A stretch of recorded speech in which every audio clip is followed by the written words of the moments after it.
예.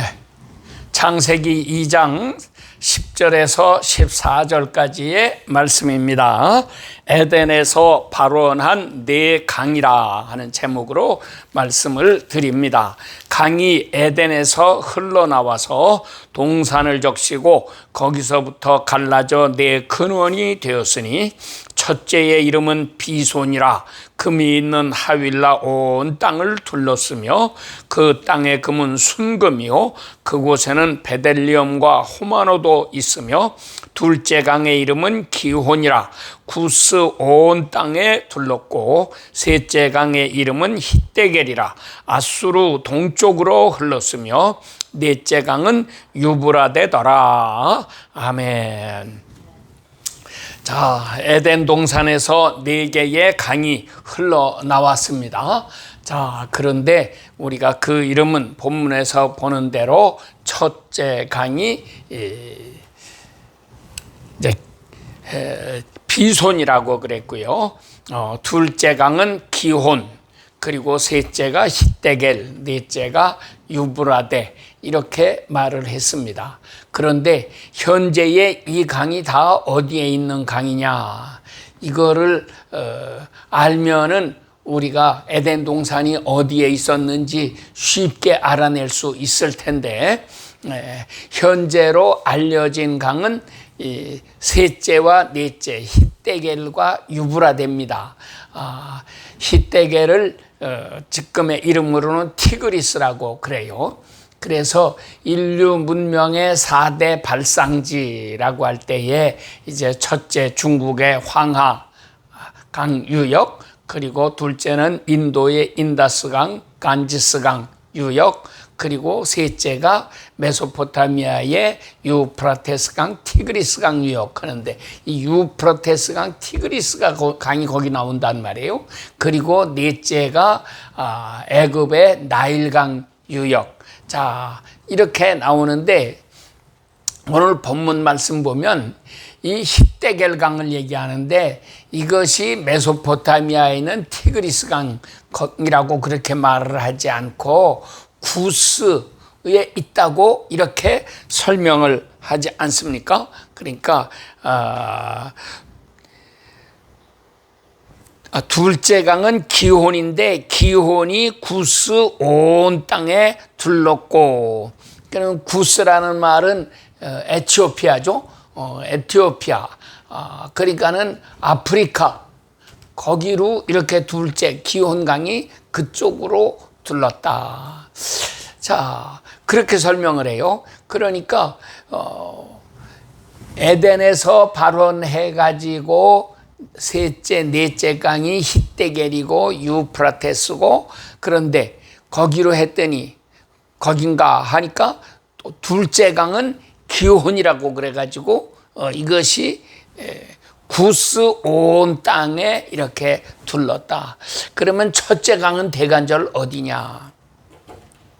그래가지고 오늘날 학자들이 이 유프라테스 강, 티그리스 강이 있는 이 메소포타미아 지역, 그것이 셋째 강, 넷째 강이 흘러갔던 데라. 그러면 둘째 강은 저 애굽의 나일강 유역, 그 근처, 그러니까 나일강이 이 기혼강이 아니겠느냐, 이제 이렇게도 생각을 한단 말이에요. 그래가지고 또 강의 이름의 뜻으로 이렇게 보면 첫째 강인 이제 이 비손이라는 말은 이제 충만하다는 뜻이에요. 그래서 물이 충만하게 이렇게 흘러간다. 둘째 기혼강이라고 하는 말은 급히 흘러간다는 뜻이거든요. 그래서 급히 흘러가는 강이 어디냐 하고 이렇게 찾아보니까 저 인도의 인더스강, 이제 그쪽으로 이렇게 치고, 또 이렇게 셋째 강은 히데겔인데, 히데겔은 넘쳐 흐른다는 얘기입니다. 그러니까 넘쳐 흐르는 강은 나일강이잖아요. 그러니까 넘쳐 흐르는 강은 나일강일 거다. 히데겔은 나일강일 거다. 그리고 유프라테스 강, 유프라테스는 이제 이렇게 감미롭다고 하는, 영어로 스위트라고 하는 뜻이 있어요. 그래서 아주 감미로운 강이다, 아름다운 강이다, 사람들이 모여드는 강이다. 다른 강들은 다 강물이 이렇게 흘러나가는 그런 강을 얘기하지만 이 강은 사람들이 이 강을 보기 위해서 막 모여드는 이런 강이다. 이제 그런 뜻을 가지고 있다고 하는 것입니다. 그래서 이제 학자들이 아마 인류 4대 문명의 발상지, 이것이 에덴에서부터 흘러나가는 강이 거기에서 문명을 발상시켰다. 이제 이렇게 생각을 하기도 하는 것입니다. 그러나 여하간 그게 과연 얼마나 맞는 말인지는 우리는 잘 알 수가 없어요.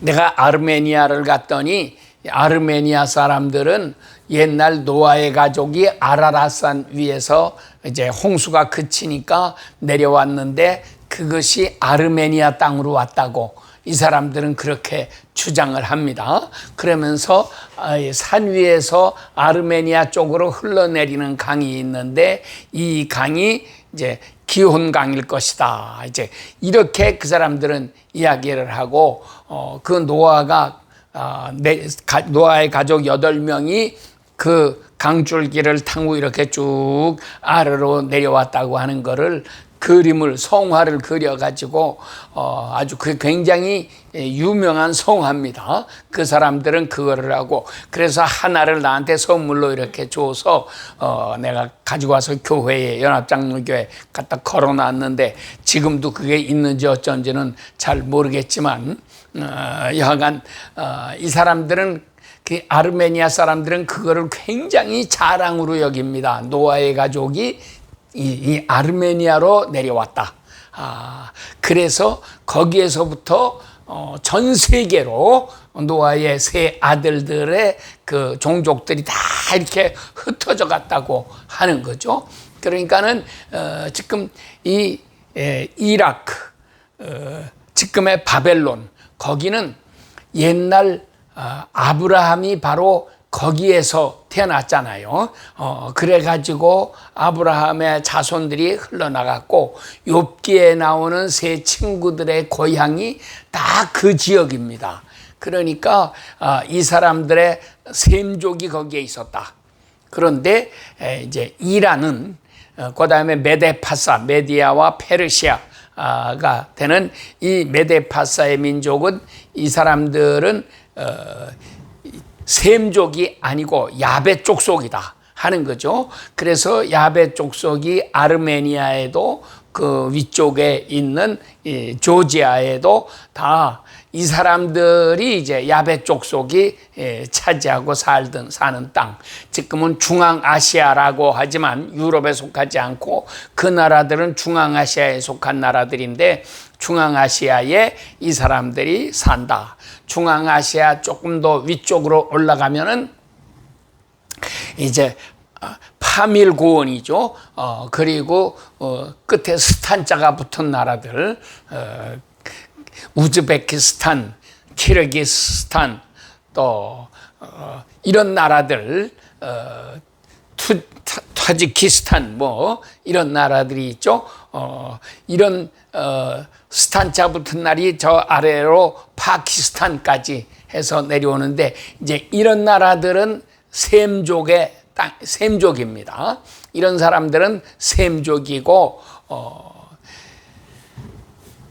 그 카자흐스탄에 갔더니 카자흐스탄 사람들이 동전을 만들었는데 동전에 이제 자기네 나라 말로 썼는데 자기네 나라 말이 제대로 없어요. 그 사람들은 문자가 다 소련에 점령을 당해가지고 그 밑에 있었기 때문에 소련의 그 키릴 문자로다가 이렇게 다 썼는데 신기하게 거기에다가 한글로 단군이라고 딱 써놨어요.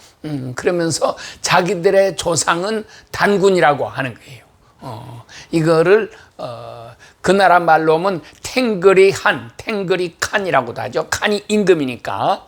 그러니까 탱그리 임금이 자기네의 조상이다. 이제 이렇게 얘기를 해요.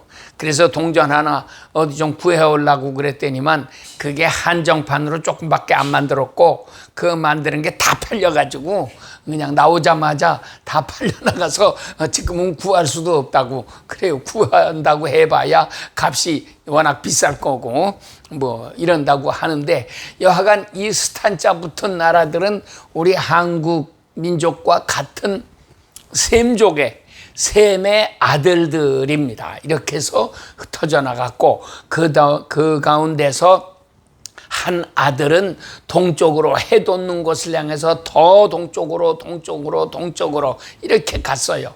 그래서 이제 이 파밀고원을 지나고, 이 많은 이 아시아의 산들이, 높은 산들이 얼마나 많습니까? 이런 산들을 다 지나가지고 동쪽 끝까지 와서 백두산에 오게 되고, 거기서 압록강, 두만강을 만나고, 이렇게 해가지고 세운 나라가 이제 옛날 고조선이라고 하는 나라였다 하는 거죠. 자, 그래서 이 사람들은 이 에덴에서부터 발원해가지고 4개의 강이 흘러나갔는데, 이것의 강의 이름을 우리 창세기 2장 10절 이하에는 4개의 이름이 이렇게 나오는데, 오늘날에는 이 강들이 어딘지, 에덴 동산이 어디에 있었는지 그거를 잘 알 수가 없다고 하는 거죠.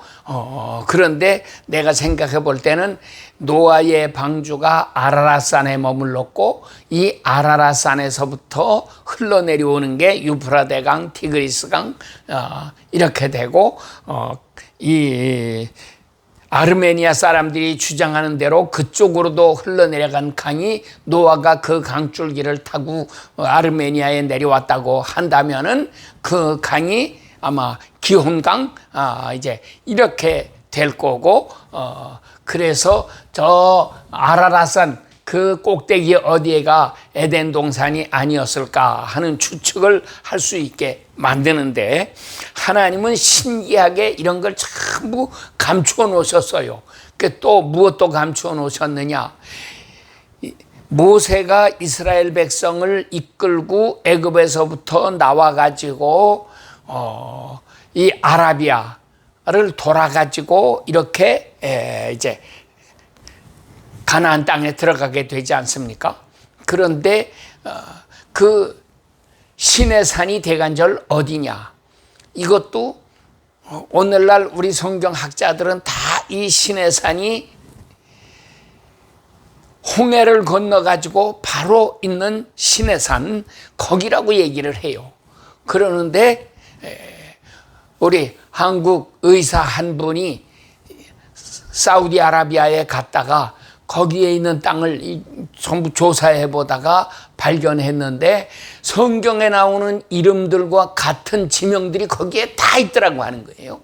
그래가지고 이분이 더 자세하게 연구하는데, 사람들이 거기는 못 들어간다고 막아놓은 거를 이분이 왕의 그 주치의가 돼가지고 살았기 때문에 왕으로부터 특별 허가증을 받아가지고서 그 땅을 전부 이렇게 조사해 봤더니, 성경에 나오는 이 출애굽기에 나오는 그리고 민수기에 나오는 모든 지명들이 전부 거기 있었다는 거예요. 그러니까 우리 성경학자들이 얘기하는 그 성경의 지명, 곧 이스라엘 백성들이 40년 동안 광야 생활을 했다 할 때에 그 광야가 이 홍해 바로 건너에 있는 그 땅이 아니고, 실제로는 40년 살았다고 할 때 그들이 동쪽으로 훨씬 더 많이 와가지고 사우디아라비아에까지 왔다가 이렇게 갔다.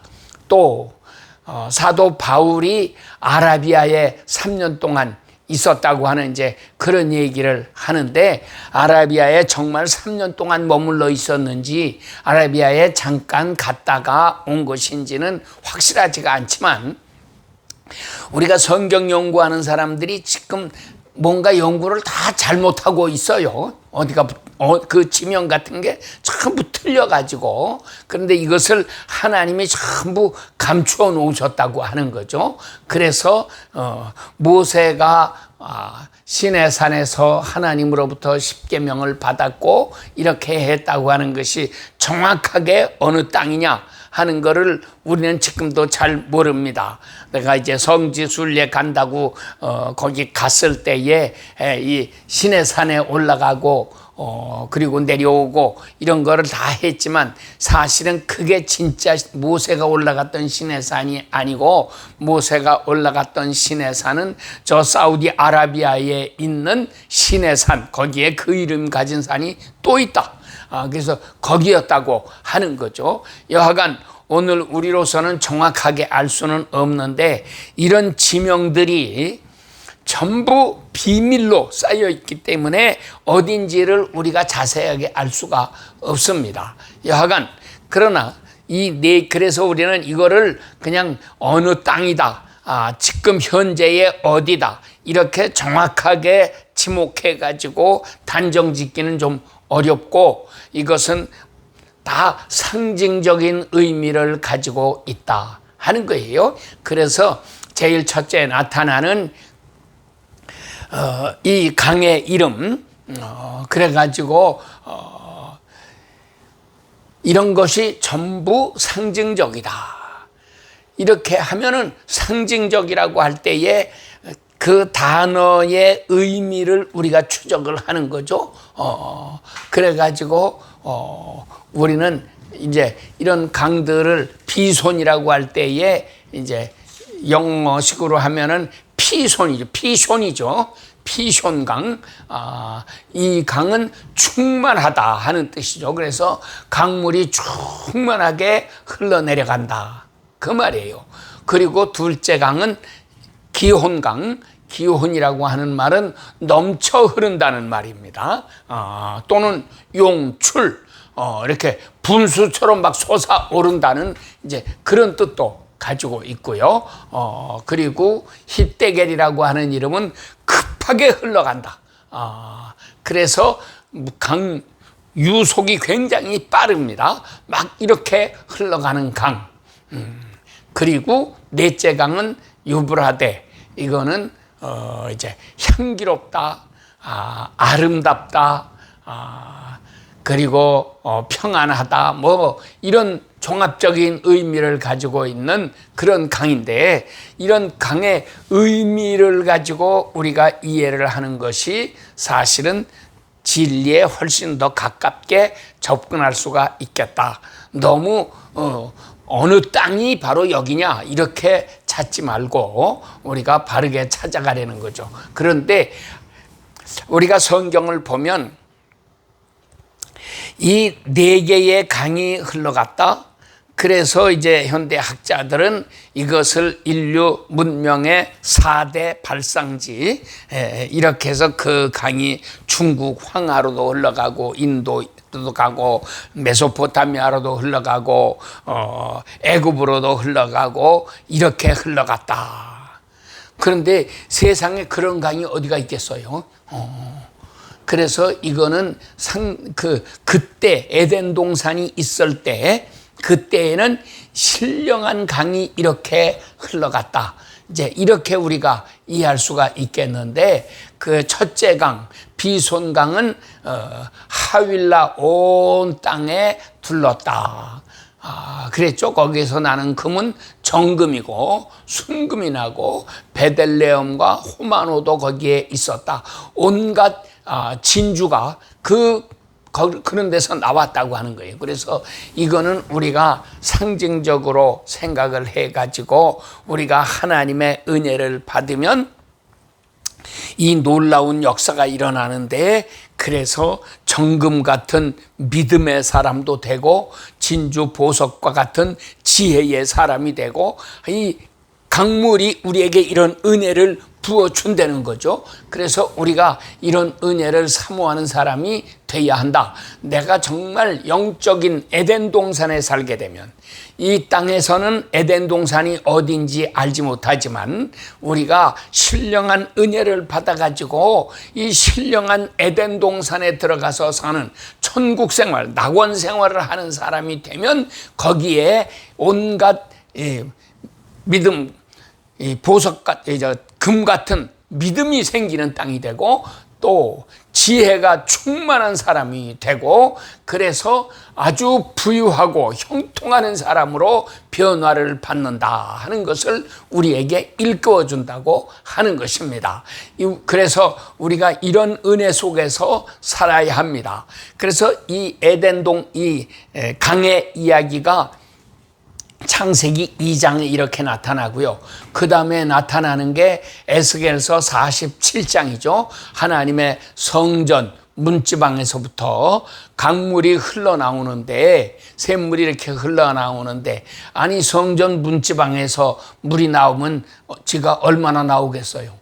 그런데 이 강물이 얼마나 흘러나가는지, 그래서 강에 들어가 봤더니 1,000척을 측량해가지고 저 성전에서부터 1,000척 지나서 봤더니 그 물이 어디에 찼다고 그랬습니까? 발목에 찼다고 그러죠. 1,000척을 갔는데 겨우 발목에 밖에는 안 찼대요. 근데 그 다음에 또 1,000척을 측량해 갖고 들어갔더니 이번에는 그 물이 어디에 찼다고 했죠? 무릎에 찼다. 또 1,000척을 더 측량했더니 어디에 갔습니까? 허리에 찼다. 허리에 찼다. 그 다음에 또 1,000척을 측량해서 들어가니까, 그러니까 모두 4,000척을 측량한 거예요. 4번. 그래서 4대강이 흘러난다. 4번이 나온다. 자, 그렇게 했는데 거기 가니까는 물이 너무 넘쳐서 거기서는 이렇게 걸어갈 수는 없고, 거기서는 수영을 해야지만 갈 수 있는 그런 땅이 되더라. 그런데 이런 강물이 흘러 넘치니까 어떤 일이 일어나느냐? 그 지역에 죽었던 것들이 다 살아나더라. 오늘날 심각한 문제는 전부 죽어간다고 하는 거죠. 지금 일본에서 이제 핵 폐기물 버리는 그런 걸로 해가지고서도 그랬고, 이제 요즘에는 북한에서 핵 폐기물을 강에다가 쏟아 부어가지고, 그래서 사람들이 막 물고기가 다 죽는 거는 말할 것도 없고, 사람들도 이상한 병에 걸려가지고 막 다 죽어간다. 막 이렇게 하고 있고, 북한에서 중국에서도 중국의 동해바다, 우리말로는 우리 쪽으로는 서해바다죠. 여기에다가 핵 폐기물을 마냥 갖다 버리고 쓰레기들 다 갖다 버리고 이런 짓을 하니까 그 중국의 동쪽 바다에는 물고기들이 살지를 못하죠. 그러니까 이놈들이 자꾸 우리나라 와가지고 한국의 서해에 와가지고서 물고기들 잡아가는 거잖아요. 이렇게 하고 저 제주도까지 계속 내려가면서 한국에서 물고기들을 잡아가고 이런 짓을 하니까 이게 이제 심각한 사회 문제가 되는데, 이렇게 다 핵 폐기물질을 갖다가 바다에다 버려가지고 물고기들이 막 죽어갑니다.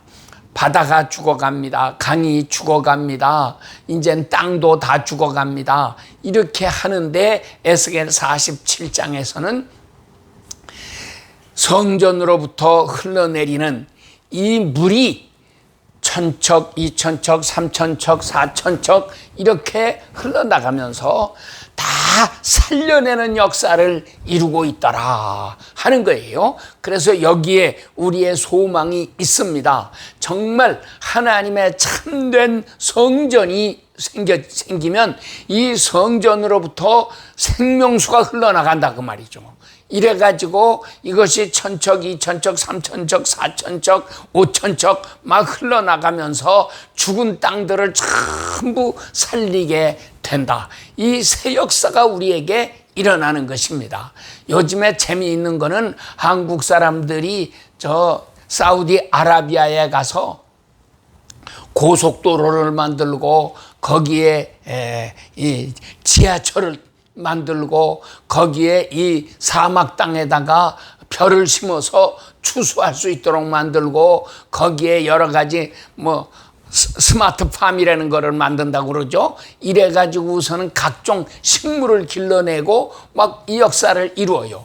또 아프리카 땅에도 농사를 못 짓는 그런 땅에 우리 한국의 기술자들이 가서 전부 농사 짓게 만들고, 그러니까 쌀 농사를 지었는데 수확이 몇 배나 나느냐, 옛날과는 비교도 할 수 없을 정도로 10배도 더 되도록 막 이렇게 수확이 나니까 그 나라 사람들이 다 자급자족할 수 있도록, 다 먹고 살 수 있도록 또 만들고, 그래서 이런 것이 아프리카 전체에 지금 막 퍼져나가고 있고, 아프리카 사람들이 한국을 아주 형님이라고 모시면서 우리나라에도 이 기술을 좀 가르쳐 주세요, 이거 하고 있죠.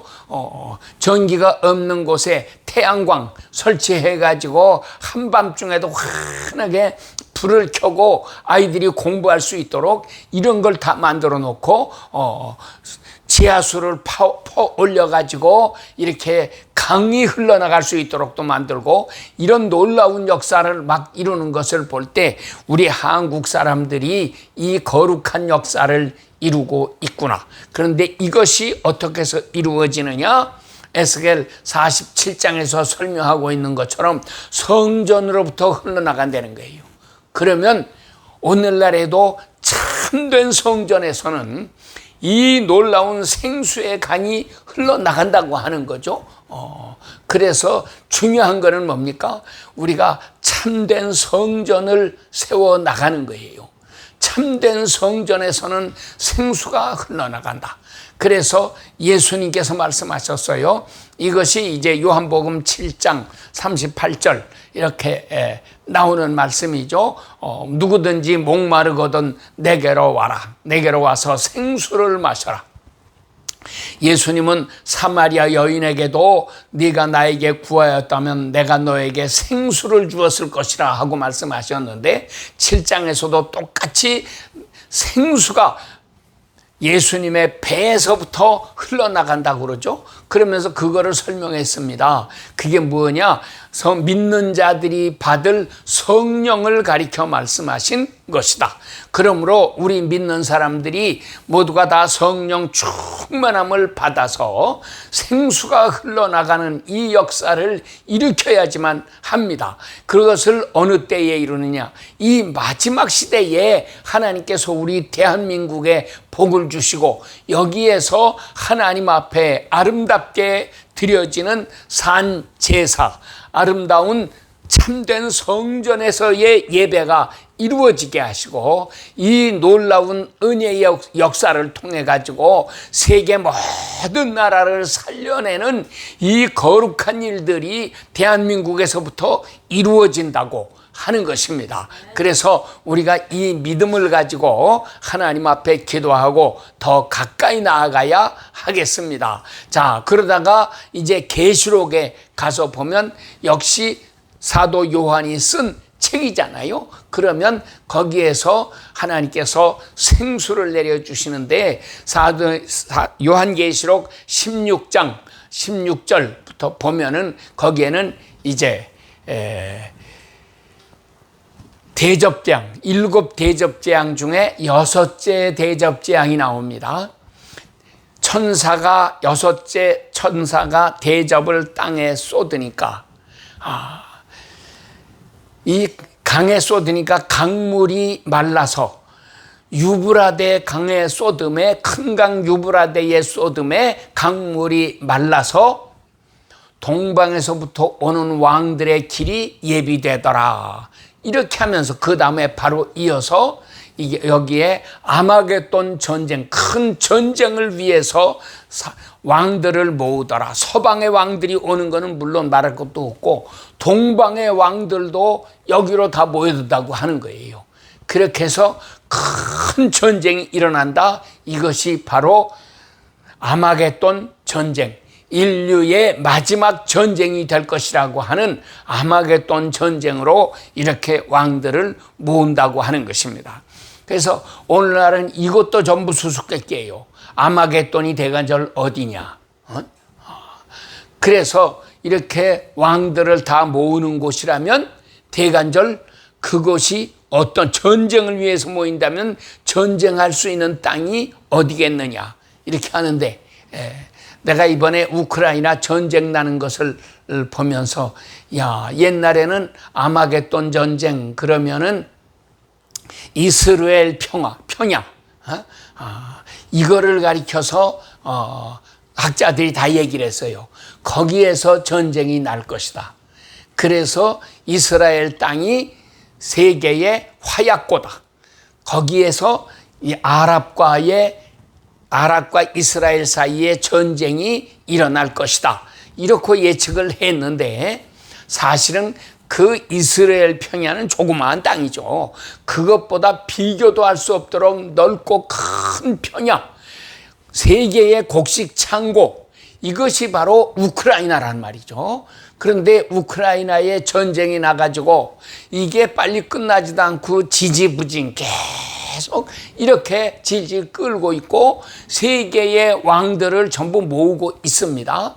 이렇게 모으고 있고 덕택에 우리 한국은 무기를 많이 팔아먹어가지고 돈을 벌어서 어떻게 보면 좋기도 하지만 그러나 여하간 이 땅이 장차 어떻게 될 것이냐, 트럼프가 당장에 내가 이 전쟁을 종식시키겠다고 큰 소리치고 했는데 그런다고 해서 전쟁이 금방 끝난 거 아니에요. 언제 끝날지도 모르고 그러면서 세상의 왕들이 자꾸 모여요. 자, 나토가 다 거기에 모였습니다. 미국이 거기에 들어갔습니다. 서방은 다 그쪽에 모였어요. 이제 모여야 되는 거는 동방의 왕들입니다. 그래서 중국도 일본도 한국도 모여들고 중동 지역에 있는 이런 왕들도 전부 그쪽으로 모여야 되고 심지어는 중앙아시아에 있는 이 스탄자 붙는 나라들 이런 데들도 모여야 될 것이고 막 이렇게 전쟁으로 자꾸 몰고 가고 있는데 이런 것이 이제 유브라데가 말라가면 이런 일들이 일어난다. 그런데 실제로 오늘날 유브라데 강물이 바짝 말라가지고 옛날에는 강물이 굉장히 엄청나게 많이 흘러갔는데 지금은 강들이 다 말라요. 왜 강들이 말랐느냐? 상류에서부터 댐을 만들고 상류에서부터 물을 끌어가지고 농사 짓느라고 전부 이렇게 물을 뽑아내고 그러니까 이놈이 하류까지 다 내오지를 못한단 말이죠.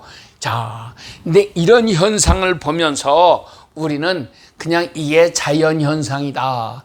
이렇게 끝나고 말 것이 아니고 이것이 우리 성경과 어떻게 연결이 되어 있는가, 이 세상에 지금 어느 시대, 어느 지점까지 와 있는가, 이거를 깨닫는 사람들이 되어야 한다 하는 것입니다. 그래서 세상은 종말을 향해서 이렇게 치닫고 있는데 한 가지 우리에게 큰 위로가 되는 것은 에스겔 47장에 있는 이 말씀이죠. 37장에는 마른 뼈들이 일어나서 큰 군대를 이루는 이야기, 그리고 북이스라엘과 남유다가 통일되는 이야기가 37장의 이야기고 47장의 이야기는 성전으로부터 생수가 흘러나와 가지고 모든 죽었던 거를 다 살려내고 그리고 이 땅을 은혜로 충만하게 하는 이 아름다운 역사가 일어난다고 하는 것을 우리에게 보여주고 있는데 바로 이 창세기 2장 에덴 동산에서 발원하여 이 4개의 강을 이루는 이 말씀이 이게 오늘날 우리에게 영적으로 이루어지는 말씀이다. 우리 교회가 아무리 작다고 해도 이 교회에서 생수의 강이 흘러나가게 해야 되겠다. 그러면 우리 교회에서 흘러나가는 이 생수의 강물이 작게는 우리 타코마를 살리고 이 워싱턴주를 살려내고 미국을 살려내고 더 나아가서 이것이 세계를 살려내는 큰 역사를 이룰 수가 있다고 하는 것입니다. 이런 믿음을 가지고 우리가 하나님 앞에 기도해야 됩니다. 그런데 요한복음 7장에서는 이 강물이 뭐라고 그랬어요? 이 생수가 제자들이 장차 받게 될 성령을 가리켜 말씀하신 것이다. 그랬으니 우리가 외쳐야 될 말씀은 여전히 성령 충만, 성령 받아라, 성령 받아라 이겁니다. 그런데 성령의 역사를 강조하지 않는 교회는 다 메말라 빠진 교회들, 말라가는 저 유브라데 강 같은, 그래서 전부 죽어가는 강이 되는 것이고, 성령 충만한 사람들은 살려내는 역사를 이루는 강물을 가진 그런 사람들이 되는 것이고, 그래서 우리가 이 악한 세대에 정말 마귀에 속한 자가 되지 말고 이 생수를 가지고 모든 사람을 살려내는 거룩한 역사를 이루어 나가야지만 하겠습니다. 아멘. 자, 우리 기도하겠습니다. 하나님 아버지,